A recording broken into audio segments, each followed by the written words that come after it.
while back, I was looking for some kind of transportation to help me get to appointments because it's very difficult. There aren't many wheelchair taxis about, if any. I asked somebody if they knew anybody and they mentioned Driving Miss Daisy. I found out there was one locally. So I started using them and I've used them now continually. They've helped so much. Life is difficult.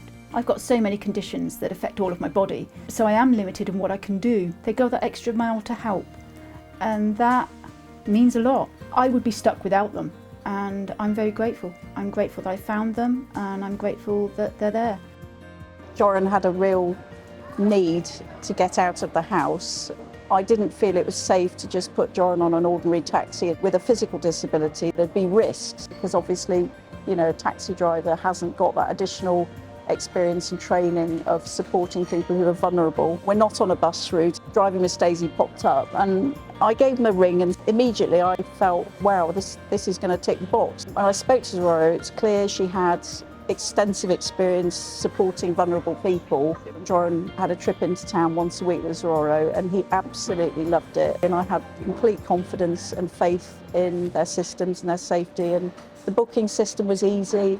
Very personal service. It's improved Joran's sense of pride and dignity and given him what any other young person wants, freedom and independence. So I think it's a fantastic organisation and I'd strongly recommend it to anybody.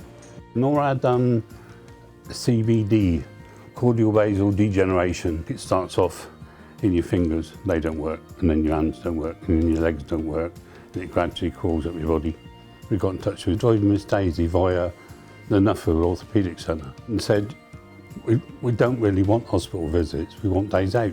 Just simple places, you know, Millets Farm, Newbury, to Reading, Oxford. Norma's chair got bigger and bigger and bigger. In the end, I can't lift her out of the car. And with Zorro being also a carer, just use Driving Miss Daisy. And then you haven't even got to look after the car. Also, it gave Norma the independence to have fun. Norma wanted to go to Seaside. All went down, massive wheelchair and everything, my sisters and what's it, so we had a family day out, which we hadn't been able to have. So if we ever went anywhere, it was always, you know, who can get there, who can take. Driving Miss Daisy became the safeguard. Unfortunately, my father had to go into a care home, leaving my mother on her own, who even for in her 90s is still quite a sociable person. I thought I really want to sort of do something for her. I contacted Driving Miss Daisy and organised a trip to Muddyford, where I used to go as a kid, and we had a lovely time. Lovely things like having an ice cream, looking at the seaside. It's a sensory thing, like she was saying to me, oh, I can hear the waves, Sean, it's lovely. Say for example, I got a phone call, my boss said to me, Sean, we're really stuck at work, you've got to work. My mum could still go on this trip because the driver is also her companion. When my mother's not here, I'm going to be able to look back on these memories and, you know, remember them, which is really, really important to me. And sometimes you've got to equate money to someone having a moment that you're going to remember for the rest of your life. You know, I think it's worth it, definitely.